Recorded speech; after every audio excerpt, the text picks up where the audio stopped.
আরে নিজের সন্তান তো বাবা বলে ডাকার সাহস পাচ্ছে, ওই এতিম সন্তানটা তো তোমার ভাস্তে অথবা তোমার ভাতিজা অথবা তোমার ভাস্তি অথবা তোমার ভাগ্নি অথবা তোমার প্রতিবেশী একটা এতিম, তোমার সন্তানটা তো বাবা বলে ডাকার সুযোগটা পাচ্ছে।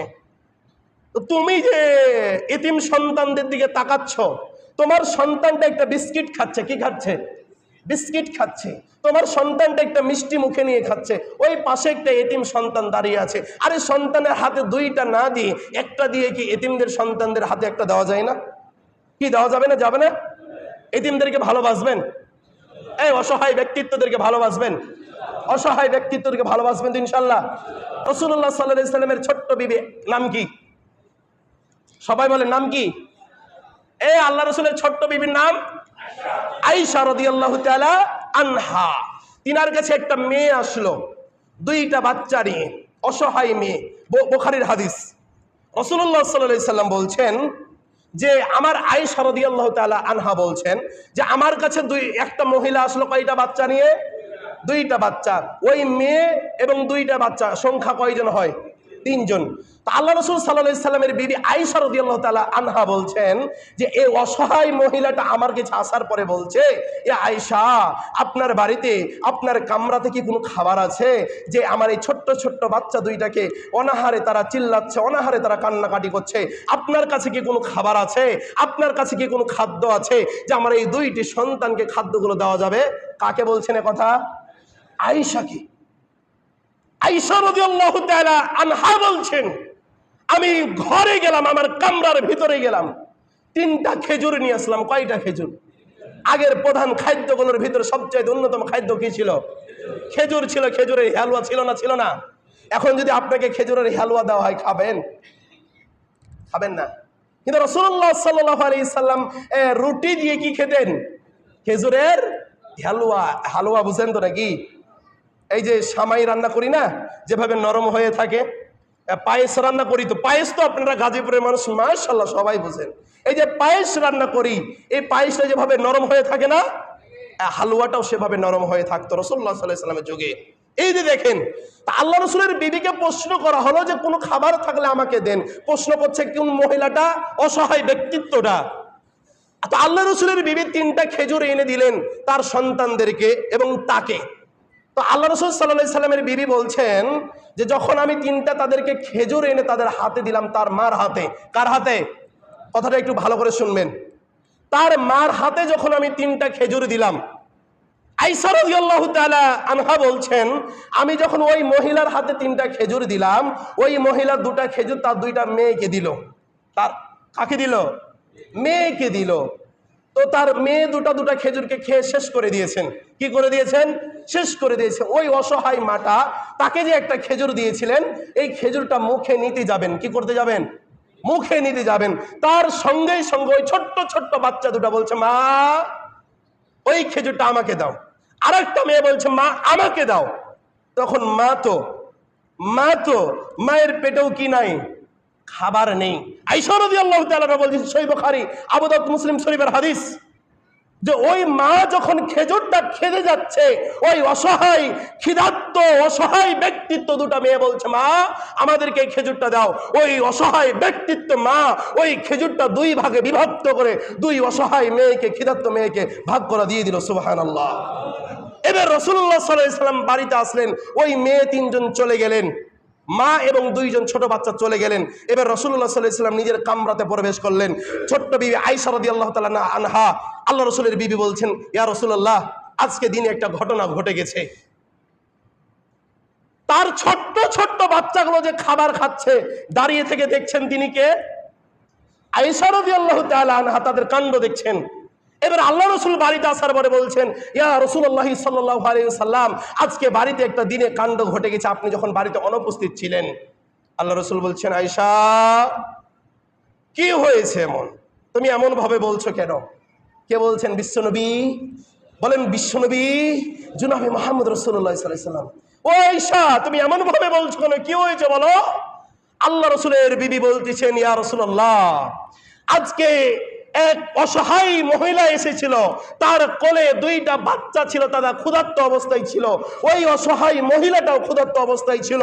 তারা আসার পর আমাকে প্রশ্ন করেছে, ইয়া আয়েশা, আপনার কামরাতে, আপনার রুমে, আপনার ঘরে কি কোনো খাবার আছে? আমি তাদেরকে 3টা খেজুর দিয়েছি। তারা খেতে লেগে তার দুটো মেয়ে খেজুর 2টা খেয়ে নিয়েছে। তার মা যখন খেজুরটা খেতে যাবে, তার অসহায়, তার ক্ষুধার্ত ওই বাচ্চাদেরকে খেজুরটাও ভাগ করে দিয়েছে। ইয়া রাসূলুল্লাহ, এই মহিলার বিষয়ে আপনি কিছু বলেন। আল্লাহ রাসূল সাল্লাল্লাহু আলাইহি সাল্লাম বলছেন, এই অসহায় মহিলাকে যে ব্যক্তি খাবার দিয়েছে এবং অসহায় যে মা রয়েছে মেয়েদেরকে খাবার ভাগ করে দিয়েছেন, উভয় ব্যক্তিকে জান্নাতের মেহমান হিসেবে আল্লাহ পছন্দ করে নিয়েছেন। সুবহানাল্লাহ। 2জন, কয়জন? প্রথম কে? আয়েশা। আয়েশা কি করেছেন? কথা বলেন, কি করেছেন? খাবার দিয়েছেন। আর মা, অসহায় মহিলা, মুখে খাবারটা নিতে যাবেন, তৎক্ষণিক কান্না করেছেন। তার কারা? বাচ্চাগুলো। তো এই খাবারটা কি মা খেয়েছে না ভাগ করে দিয়েছে? বলছে, আল্লাহ রাসূল বলছেন, এই মা এবং যেই ব্যক্তি খাবারটা দিল, এই 2জনকে জান্নাতের মেহমান হিসেবে আল্লাহ কবুল করে নিয়েছে। সুবহানাল্লাহ। আল্লাহ রাসূলকে কোন সাহাবায়ে কেরাম যখন কোনো হাদিয়া দিতেন, কি দিতেন? হাদিয়া বুঝেন? যখন কোন মানুষ, কোন সাহাবায়ে কেরাম হাদিয়া দিতেন, কোন সাহাবাই, উপস্থিত সাহাবায়ে কেরামরা যদি বসে থাকতেন, আল্লাহ রাসূল সাল্লাল্লাহু আলাইহি সাল্লাম কি করতেন না? খাবারটা আগে খেতেন না, উপস্থিত সাহাবায়ে কেরামদেরকে কি করে দিতেন? ভাগ করে দিতেন। এই হাদিস কেন বললাম? যে এতিম যদি আপনার আশেপাশে থাকে, আপনার প্রতিবেশী যদি এতিম থাকে, আপনি ভিন্ন জায়গা থেকে এসেছেন, ভিন্ন জায়গা থেকে চাকরি করে বাড়িতে এসেছেন, আপনার প্রতিবেশী যদি এতিম থাকে, আপনার ভাইয়ের সন্তানরা যদি এতিম থাকে, নিজের সন্তানদের কাছে তো যাবেন, নিজের সন্তানদের কাছে সারা জীবনই তো থাকবেন, এতিমদের পাশে দাঁড়ানোর চেষ্টা করবেন। ইনশাল্লাহ? ইনশাল্লাহ হচ্ছে না?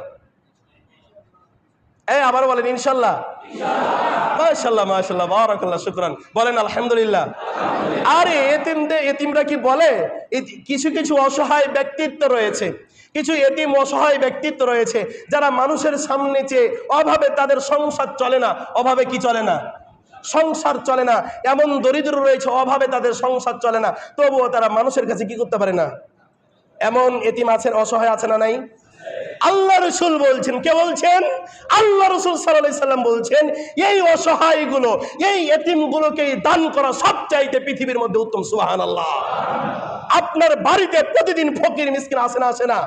তাদের প্রতিদিন একটা কর্মই হচ্ছে প্রতিদিন ভিক্ষা করা। কথা সত্য না মিথ্যা? কিন্তু ভাই আমার, তাদেরকে আমি খারাপ বলছি না, কিন্তু আপনার বাড়ির পাশেই প্রতিদিন চাউল না কিনলে ভাত রান্না করতে পারে এমন পরিবার আছে না গো? হয়তো এখন কম, হয়তো কি এখন কম, তবুও আছে। তবুও কি আছে? আছে। আপনার বাড়িতে এত খাবার নষ্ট হয়ে যাচ্ছে। কিছু বড় লোক আছে, ভণ্ড বড় লোক। কি বড় লোক? কথা বলেন, কি বড় লোক? ভণ্ড বড় লোক। ভাব দেখাই সমাজের ভিতরে, আমি লক্ষ লক্ষ টাকার মারি, ওর প্রতিবেশীটা খাবার খেতে পায় না, এমন বড় লোককে কি আল্লাহ ভালোবাসবে? কথা বলেন, ভালোবাসবে?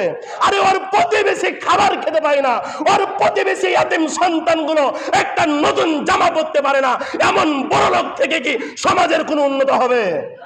কোনোদিন উন্নত হবে না। এজন্য বলি, বড় লোক করার মালিক কে? ওই যে দেখো ভাই, এতিম যারা রয়েছে, ওই যে দেখো দরিদ্র যারা, ওই দরিদ্র এতিমদের আল্লাহ কি আল্লাহ এক না? যারা ধনী, টাকা পয়সার মালিক, যারা দরিদ্র, খাবার খেতে পায় না, সবার আল্লাহটা কি এক না? আল্লাহ কি করে দিয়েছেন? ভাগ করে দিয়েছেন। কেন ভাগ করেছেন? দেখেন, পৃথিবীটা আল্লাহ সাজাইছেন। পৃথিবীটা কি করেছেন? আল্লাহ সাজাইছেন, ছোট বড় সব কিছু দিয়ে সাজাইছেন। কাউরে এতিম বানাইছেন, কাউরে অসহায় বানাই দিয়েছেন, কাউরে টাকা পয়সার মালিক বানাইছেন। যদি টাকা পয়সার মালিক না থাকতো, দরিদ্ররা কি সাহায্য পেত? এবার দরিদ্র যদি না থাকতো, ওই বড়লোক ব্যক্তিদের কি কামলা খাটিয়ে না খাটিয়ে কোনো কাজ করাতে পারতো? কথা আমার বুঝতে পারছেন না? তার মানে সবার প্রয়োজন পৃথিবীতে আছে না নাই? আপনি কাউরে ছোট করে দেখতে পারবেন না। আপনি যেই কামলা দিয়ে কাজ করাচ্ছেন, আরে ভাই, ওই কামলা না হলে এই কাজ আপনার দ্বারা তো সম্ভব ছিল না। কথা সত্য না মিথ্যা? বলবেন আমি তো পারি এই কাজ। কয়দিন করবেন এই কাজ? আপনি কয়দিনে করবেন আপনি এই কাজ? তার মানে কি? অসহায়, দরিদ্র, এতিম, বড়লোক, ছোটলোক, গরিব, দরিদ্র সবাইকে দিয়ে আল্লাহ কি করেছেন? পৃথিবীটা সাজিয়েছেন। এই জন্য বলবো অসহায় ব্যক্তিত্বদেরকে, বিশেষ করে এতিম ব্যক্তিত্বদেরকে ভালোবাসবেন ইনশাল্লাহ, তাদেরকে সবসময় পাশে রাখবেন ইনশাল্লাহ। আজ